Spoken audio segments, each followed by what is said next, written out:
नमस्कार। कार्यक्रम में आप सभी दर्शकों का स्वागत है, अभिनंदन है। कहा गया है कि मेरे गांव की सरजमीं पर फिर से बरसात हो गई, दिन में ही रात वाली बात हो गई। किसानों के चेहरे पर फिर से मुस्कान खिल गई, क्योंकि गांव में धान बुआई की शुरुआत हो गई। जी हाँ, धान की खेती अर्थात लाल धान, जिसे हम लाल चावल की संज्ञा भी देते हैं।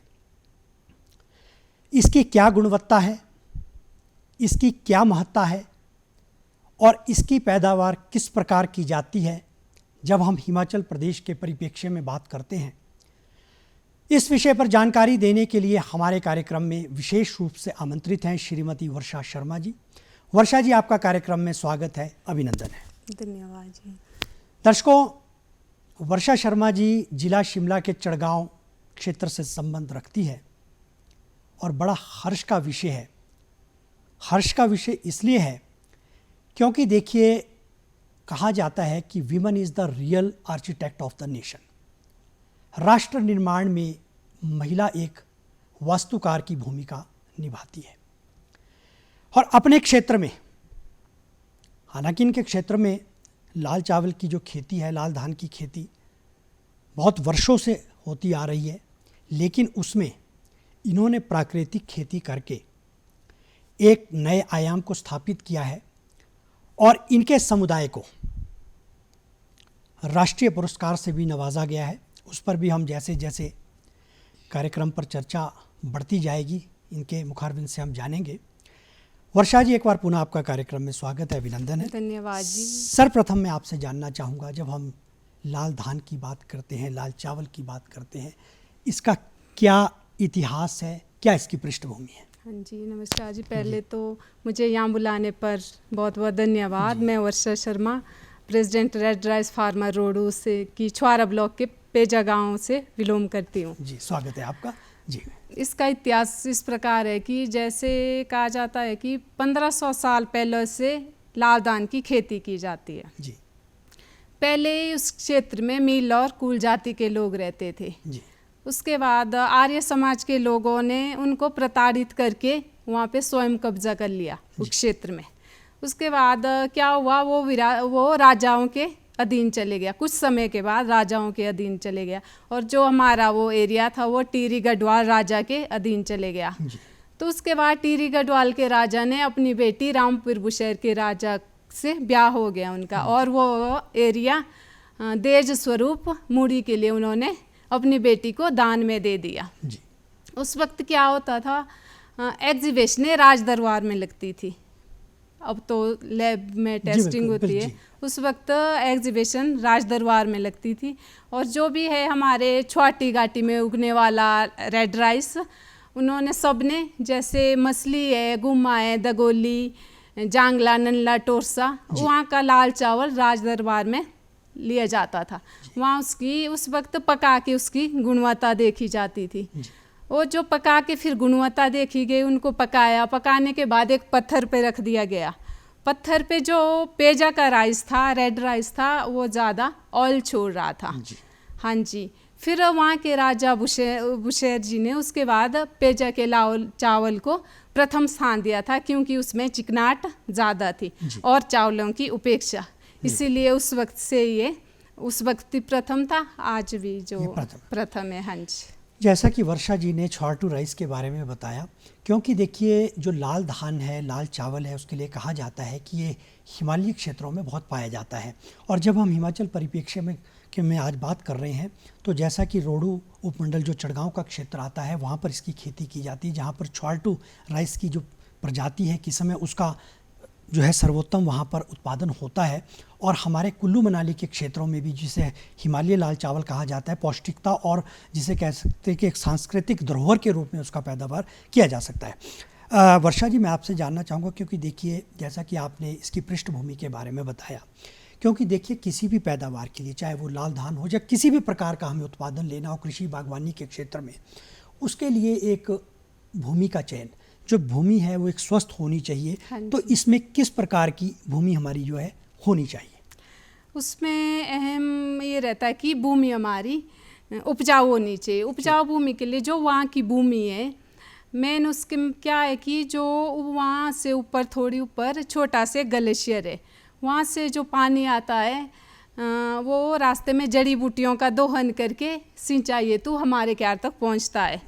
और मेन वहाँ पानी की गुणवत्ता है और मिट्टी की, और वहाँ पे जो मिट्टी है वो ना ज़्यादा काली है ना सफ़ेद है, दोमट मिट्टी है।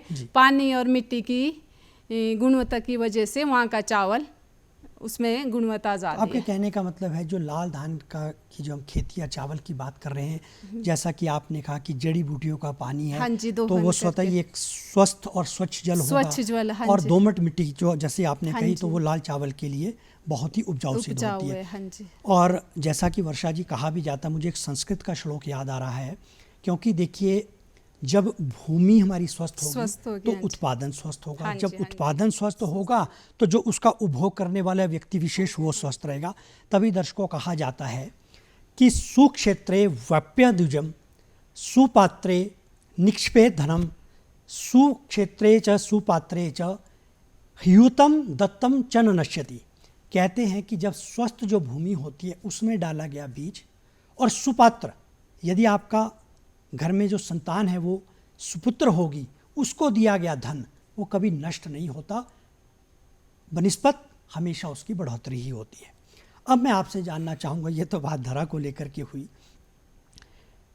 हम इसमें जो सिंचाई की व्यवस्था है, क्योंकि देखिए धान के लिए पानी की बहुत ही आवश्यकता होती है। हाँ जी। पानी को लेकर, क्योंकि देखिए बहुतायत में कहते हैं ना कि एक्सट्रीम की अति सर्वत्र वर्जित, अति कहीं भी नहीं होनी चाहिए। हाँ जी। उसको लेकर के क्या कहेंगे, किस प्रकार की पानी की इसमें आवश्यकता होती है, कितनी मात्रा में पानी की आवश्यकता होती है? पानी की इसमें बहुत आवश्यकता होती है, क्योंकि यदि पानी नहीं होगा तो खरपतवार उठ जाएगा, खरपतवार होगा तो हमारा धान खराब हो जाएगा, कीड़े भी लग सकते हैं उसमें जब पानी की मात्रा कम होगी। क्योंकि जब इसकी रुपाई करते हैं उस वक्त, और रुपाई के बाद गुड़ाई में भी पानी की मात्रा ज़्यादा होनी चाहिए। जी।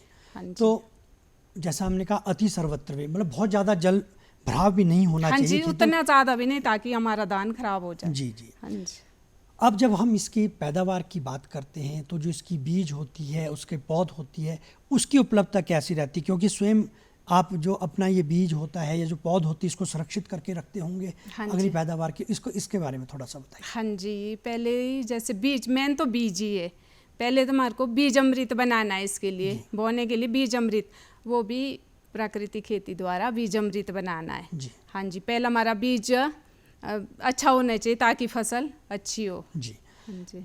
जब हम बात करते हैं इसको बीज को लगाने के लिए, तो क्योंकि जब खेत बनाया जाता है उसमें जल भराव भी होगा, तो हमें पंक्तियों के बीच में कितनी दूरी रखनी पड़ती है, पौधों के बीच में कितनी दूरी रखनी? जी, उसके बारे में। 4 से 5 सेंटीमीटर की दूरी तो होनी चाहिए पौधे से पौधे के बीच। जी। ऐसे में क्योंकि 4 सेंटीमीटर की दूरी होना ज़रूरी है पौधे में। और पंक्ति से पंक्ति को की जब हम बात करते हैं, उसमें भी लगभग 6 से 7 सेंटीमीटर। 7 सेंटीमीटर होनी चाहिए। हाँ जी। जैसा कि हम बात कर रहे हैं कि सिंचाई को लेकर के, बुआई को लेकर के, क्योंकि देखिए इस तरह की खेती वहीं पर हो सकती है, वहीं पर पनप सकती है, वहीं पर कारगर सिद्ध हो सकती है जहाँ पर जल की आवश्यकता भी और प्रचुर मात्रा में जल होना भी चाहिए। तो उसको लेकर के, जैसा कि आप रोड क्षेत्र से संबंध रखती है, चढ़गांव से क्षेत्र रखती है, तो क्या वहाँ जल की इस तरह की कोई कमी नहीं देखी? नहीं सर जी, नहीं, वहाँ कोई कमी, मतलब कहने का मतलब है कि पानी वहाँ पर बहुत उपलब्ध होता है। हाँ जी सर। हाँ जी। जैसा कि आपने कहा कि खरपतवार, जब यदि मान लीजिए, क्योंकि देखिए जब कोई पैदावार होती है तो उसके साथ कोई ना कोई ऐसे अवांछित जो है पौध तैयार हो जाती है, उसके लिए कैसे करना है? यदि मान लीजिए खरपतवार हो जाती है तो उसके लिए किस प्रकार का प्रबंधन होना चाहिए? यदि खरपतवार हो भी जाए, वैसे तो होती नहीं है, हो भी जाए तो उसके लिए हम अजोला डालते हैं। अजोला जो प्राकृतिक खेती के द्वारा ही बनाया गया अजोला, जैसे 1 बीघा में हम 100 ग्राम अजोला डालते हैं। 100 ग्राम अजोला डाला उसमें, और फिर पानी से भर देते हैं। फिर अजोला क्या है कि पूरा खेत कवर कर देगा, 100 ग्राम अजोला पूरा खेत को कवर कर देगा, वो खरपतवार को ऊपर उठने ही नहीं देगा। जी। मान लीजिए जैसा कि आपने अजोला की बात कही, क्या निराई गुड़ाई से भी उसकी जो है हम खरपतवार को निकाल सकते हैं? जिस टाइम हम उसकी निराई गुड़ाई करते हैं तो नहीं निकाल। कहने का मतलब है कि जो आपने कहा उसी के माध्यम से प्रयोग करके हम इसकी निराई गुड़ाई कर सकते हैं। हाँ जी। मैं आपसे एक जानना चाहूँगा, क्योंकि जब हम लाल धान की बात कर रहे हैं, ऐसी कौन सी इसकी खासियत है जिस वजह से आज हम देखते हैं कि इसकी जो मांग है वो हमारे मार्केट में भी बहुत बढ़ती जा रही है? ऐसी कौन सी इसके अंदर विशेष गुणवत्ता है? इसकी गुणवत्ता ये है कि इसमें आयरन, कैल्शियम, जिंक बहुत ज़्यादा है। सबसे बड़ी बात इसमें जीआई की मात्रा बहुत कम है, क्योंकि शुगर पेशेंट ले सकता है। सिर्फ 52 है इसकी जो मतलब शुगर की लेवल बहुत कम है। वैसे भी हर इंसान के लिए आज जो भी है बीपी शुगर का पेशेंट हर घर में है, क्योंकि चावल तो हर किसी को मना करते हैं डॉक्टर। और जो ये रेड राइस है, रेड राइस पेशा, इसमें जीआई की मात्रा बहुत ही कम है कि शुगर पेशेंट खा सकता है ये रेड राइस है। ऐसा इसमें आयरन और कैल्शियम भरपूर मात्रा में जी। हाँ जी, और मिनरल्स इत्यादि इसके अंदर प्रचुर मात्रा में पाया जाता है। हाँ जी। दर्शकों, हम एक बात जैसा कि वर्षा जी ने अभी बताया, क्योंकि इसकी खेती संभव वही है जहाँ पर पानी बहुतायत में होगा। मुझे इनकी बात से एक बात ध्यान में आती है। कहा जाता है कि धान की खेती का सब सोना किसने चुराया, क्या कहें, बेमौसम बेफसल अभी भी ये इजहार की धरती है। अर्थात इसका जो उत्पादन है वहीं पर संभव है जहाँ पर हाँ जी, पानी की हमारे उपलब्धता। जो इस पे एक लाइन में भी कहना चाहूँगी सर, वहाँ पे पेजा की वो जगह छुआरा का एक कोना है, लाल चावल का एक एक दाना उस गांव का सोना है। सोना है, बिल्कुल। हाँ, तभी मैंने कहा कि ये सोना वहीं हो सकता है जहाँ पर जो है हमें पानी की क्योंकि जल जो है इसके लिए बहुत ही आवश्यक है। लाल चावल, अन्य जो सामान्य चावल होते, कई चावल की बहुत सी वैरायटी। हाँ जी, बहुत सी वैरायटी है। उसमें कैसे ये भिन्न है?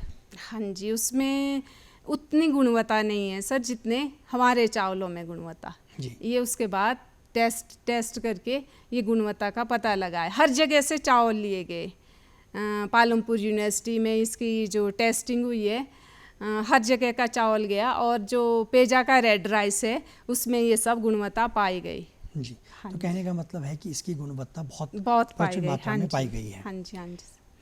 आपके क्षेत्र का जो चावल है वो काफ़ी महंगा बिक रहा है। हाँ जी, हाँ जी, 800 रुपये किलो है हमारे जो रेड राइस है।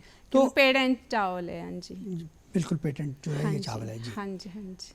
आप चावल को, क्योंकि देखिए खेती के आप स्वयं तो कर ही रही है, हाँ जी, लेकिन उसको प्रमोट करने के लिए आपके क्षेत्र जो आपके साथ आपके, चाहे वो गांव के सगे संबंधी होंगे, चाहे आपके पड़ोस के होंगे, चाहे आप और अन्यत्र महिलाएं होंगी, उनको जागरूक करने के लिए किस प्रकार का जो है आप वहाँ पर अभियान आपने चला रखा है? क्योंकि हमने सुना कि आप, जैसा कि हमने कहा कि छोटे राइस मिलर जो आपकी ये प्रोग्रेसिव फार्मर्स एसोसिएशन बनी है उसकी भी आप प्रधान हैं, तो वहाँ पर कैसी गतिविधियाँ आपकी रहती है इसको लेकर? हाँ जी, हमारा जो प्राकृतिक खेती के ऊपर हम डिस्कस करते हैं जी। जैसा भी धान उगाते हैं उसके बाद प्राकृतिक खेती के ऊपर डिस्कस करते हैं।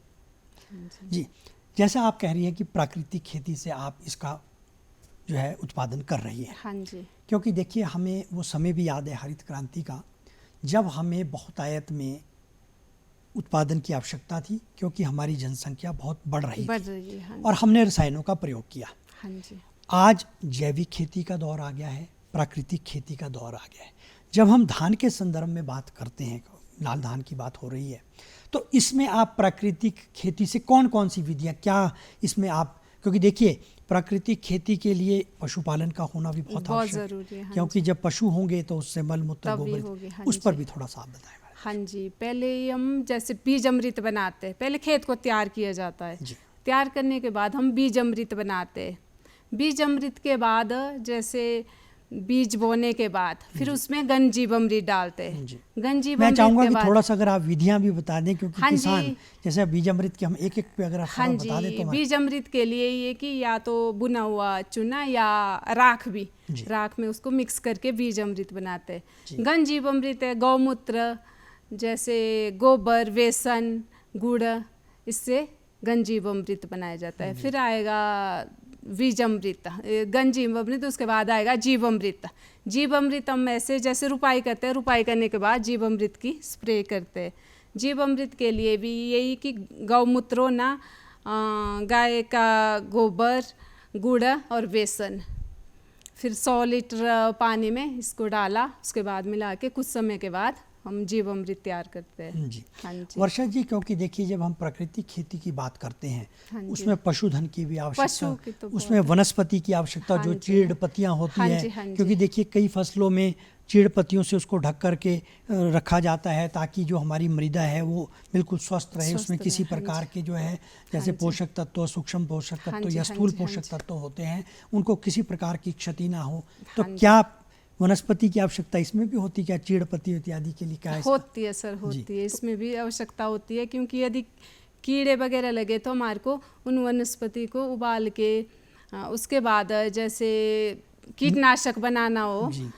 तो कीटनाशक के छिड़काव के लिए ज़रूरी है। तो उसमें कौन कौन सी पत्तियों का, नीम इत्यादि का? हाँ जी, नीम इत्यादि, और क्योंकि जैसे जो तीखी मिर्च जो हम पत्ते गाय ना खाए, जी, जो जी। घास गाय ना खाए, जी। उनकी आवश्यकता ज़्यादा रहती जी, है। तो कहने का मतलब है कि वो हमारी फसल को सुरक्षित करने के सुरक्षित लिए बहुत ही जरूरी, आवश्यक होती है। हाँ जी। जी, हाँ जी। जैसा कि आप स्वयं सहायता समूह भी चला रही हैं और ये जो आप प्रोग्रेसिव फार्मर आपकी जो ऑर्गेनाइजेशन बनी है उसके तहत कौन कौन सी गतिविधियाँ, किस प्रकार से आपने उसका गठन किया? क्योंकि देखिए जब हमारा किसान बागवान इस कार्यक्रम को देख रहा है तो उसके अंदर एक जागरूकता होती है। हाँ जी, क्योंकि हाँ जी। देखिए किसी भी उत्पादन को जब हम प्रारंभ करते हैं तो कहीं ना कहीं देखिए एक तो होती है परंपरा से चली आई हुई है। हाँ जी। अगर मान लीजिए किसी ने नए सिरे से इसको या अभी प्रारंभिक दौर में वो इसका उत्पादन करेगा तो उसको कहीं ना कहीं से अर्थव्यवस्था की ज़रूरत तो होती है। हाँ जी। तो जो जिस तरीके की आपने ऑर्गेनाइजेशन बनाई, इसको कैसे आपने संगठित किया, थोड़ा सा इसके विषय में हमें बताएं। हाँ जी, पहले तो हमने एक ग्रुप बनाया, जी। कृषि नाग देवता स्वयं सहायता समूह पेजा। जी। हाँ जी, वहाँ से हमारे को एग्रीकल्चर इस डिपार्टमेंट से बहुत सारी जानकारी, बहुत सारी हेल्प मिली। जी। हमने अपने प्रोडक्ट मार्केट तक लाए।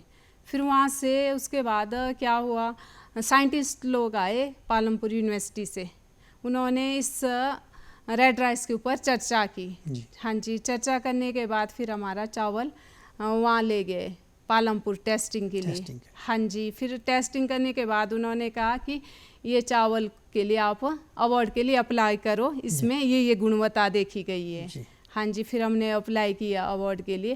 पहले ही हमारे को एग्रीकल्चर डिपार्टमेंट ने ही इसके लिए प्रेरणा दी। हाँ जी।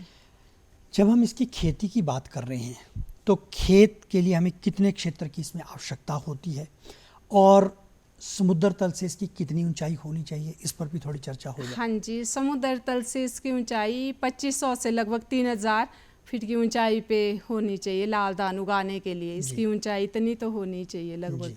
और जब हम क्षेत्रफल की बात करते हैं, क्योंकि देखिए मेरा आपसे प्रश्न इसलिए पूछने का क्योंकि हमारा जो क्षेत्र है, जो प्रदेश है वो पर्वतीय क्षेत्र है। और कहीं बहुत ही ऊंचे पर्वतीय क्षेत्र है, कहीं मध्यम पर्वतीय क्षेत्र है, कहीं निम्नतम क्षेत्र है, कहीं समतल क्षेत्र है। उस दृष्टिकोण से क्योंकि हाइट्स की इसकी बहुत ही ज़रूरत होती है, तो इसमें हाइट होने की क्यों आवश्यकता होती, थोड़ा इस पर भी आप बताएं। हाँ जी, इसमें ऐसा है जितने ज़्यादा हाइट में होगा उतना पौधा उगने में ज़्यादा वक्त लेगा। जी। यदि गर्म इलाके में होगा तो पौधा जल्दी से ग्रो करेगा और हमारी रोपाई भी जल्दी से हो जाएगी।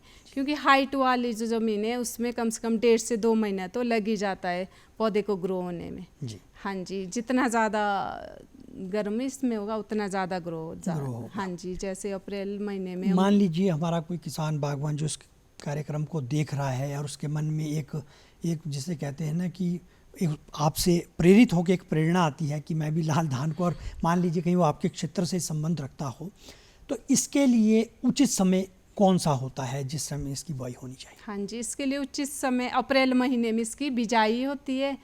जून या जुलाई में, लास्ट जून फर्स्ट जुलाई में इसकी रुपाई होती है। आजकल अक्टूबर में इसकी कटाई शुरू है, कटाई हो जाए। हाँ जी। तो कहने का मतलब रुपाई का जो है वो समय कुछ और रहता है। हाँ जी, कटाई और। दर्शकों, वर्षा जी के भावों की अभिव्यक्ति से ये बात बिल्कुल सामने, और ये किसान बागवान के लिए है ये बात कि from the muddy fields we are going to the golden grains, this is our legacy. हमारा जो किसान बागवान है वो इस धरा पर, इस पृथ्वी पर, इन खेतों में दिन रात संलग्न रहता है। क्यों? क्योंकि वही इस कृषि की परंपरा है।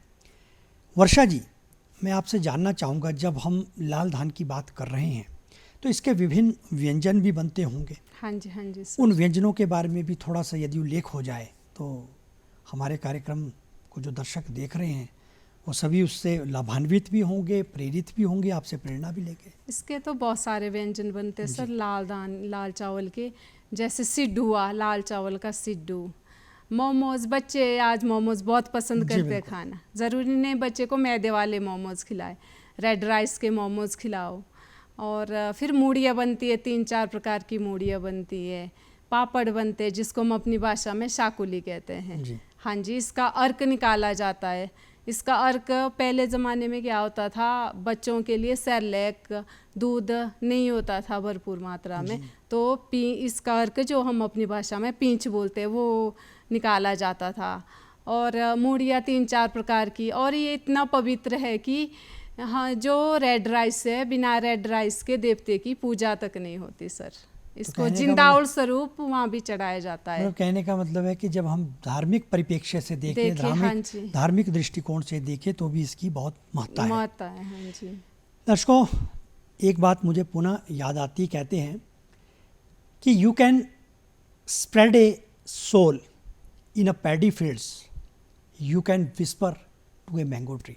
इतनी महत्ता है इस चावल की। जैसा कि वर्षा जी ने कहा कि इसका जब हम धार्मिक परिप्रेक्ष्य से बात करते हैं तो इसकी जो है धार्मिक दृष्टिकोण से भी बहुत ज़्यादा महत्ता है। थोड़ा सा अब हम जैसे जैसे कार्यक्रम बढ़ रहा है, आपके अवार्ड की तरफ भी हमारी जिज्ञासा बढ़ती जा रही है। आपका जो समुदाय है उसे पादप जीनोम संरक्षण समुदाय, जिसे हम जो है जीनोम सेवियर अवार्ड भी कहते हैं। हाँ जी।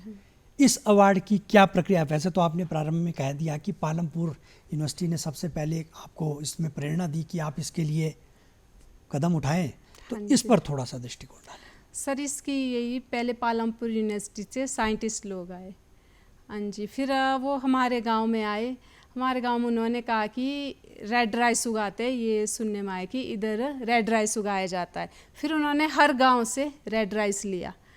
उन्होंने कहा, उसके बाद जब इसका शोध किया गया, शोध करने के बाद उन्होंने कहा कि जो आपका चावल है इसमें बहुत सारी गुणवत्ता देखी गई है, इसलिए आप ये करो कि अप्लाई करो, इसके लिए अवार्ड के लिए अप्लाई करो, एप्लीकेशन दो अवार्ड के लिए। फिर हमने एप्लीकेशन दी तो फिर हमारे को पता लगा कि हमने जो कागज़ बनाए थे वो बनाए थे कृषि नाग देवता स्वयं सहायता समूह पेजा के नाम से। और जो ये चावल था, मैं थैंक्स करना चाहूँगी हमारे XMLA ठाकुर नेर सिंह जी का, जिन्होंने इस चावल को 2003 में रजिस्ट्रेशन किया था। फिर red rice farmer of Rohru के नाम से। उसके बाद क्या हुआ कि दिल्ली से पूरी टीम आई ग्राउंड जीरो पे, निरीक्षण किया गया, वाकई इतने एरिया में लगाया जाता है। मैं आपसे जानना चाहूँगा, जो दिल्ली से आप टीम कह रही है, तो क्या ये हमारे कृषि मंत्रालय? कृषि मंत्रालय से पूरी टीम आई। फिर देखा गया कि वाकई गुणवत्ता है, मिट्टी में, पानी में, इतने एरिया में लगता है। सब कुछ निरीक्षण करने के बाद उनके साथ साइंटिस्ट लोग भी आए थे हमारे, जो उस वक्त जुब्बल के SMS सर थे श्री रामकिशन चौहान जी, वो भी आए थे उनके साथ। सब ने वहाँ पे निरीक्षण किया ग्राउंड जीरो में। फिर आके फिर इसमें सारी गुणवत्ता देखी गई। उसके बाद हमने अवार्ड के लिए अप्लाई किया। जी हाँ जी। तो ये आपको जो अवार्ड है जी, उसके बाद आप बता रही थी फिर क्या अगली प्रक्रिया रही? हाँ जी, फिर वो क्या हुआ, वो कागज़ हमारे जो पहले गए थे वो कैंसिल हो गए थे। हाँ जी, फिर हमारे पास 1 हफ्ते का वक्त बचा था, सिर्फ 1 हफ्ते का, कि अब करे क्या। 1 हफ्ते में अलग सोसाइटी रजिस्ट्रेशन करनी थी। तो जो आपके कागज़ दस्तावेज निरस्त किए गए, कैंसिल किए, उसके लिए क्या कारण, कोई ना कोई कारण रहा? हाँ जी, वो इसलिए कि जो हमने पहले भेजे थे उसमें सोसाइटी का नाम अलग था और जो रजिस्ट्रेशन चावल हुआ था उसकी और था। हाँ जी, इसलिए हमारे को अलग से एक सोसाइटी रजिस्ट्रेशन करनी पड़ी। उसके लिए वक्त 1 हफ्ता था। SDM सर कह रहे थे कि इसमें 1 से 1.5 महीना लगेगा, और इधर से वक्त कम था। उसके बाद SDM सर ने 1 हफ्ते में ही हमारी सोसाइटी रजिस्ट्रेशन कर दी। हम उनका भी धन्यवाद करते कि 1 हफ्ते में, नहीं तो हमारे हाथ से अवार्ड छूट जाता जब वो सोसाइटी रजिस्ट्रेशन नहीं होती। जी, तो आपको भारत सरकार का जो कृषि मंत्रालय है, और उसे अब कृषि एवं किसान कल्याण मंत्रालय के नाम से जाना जाता है, तो उनके द्वारा आपको पुरस्कृत किया, जिसके लिए आप बधाई की पात्र हैं, क्योंकि आप उसकी अध्यक्षा के रूप में कार्य कर रही हैं।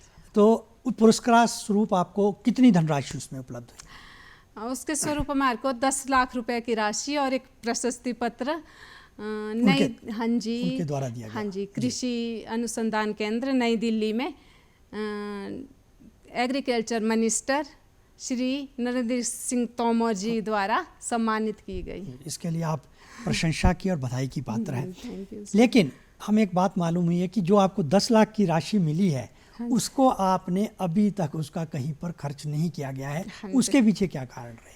क्या कोई ऐसी पाबंदी लगाई गई है कि या कोई समय की?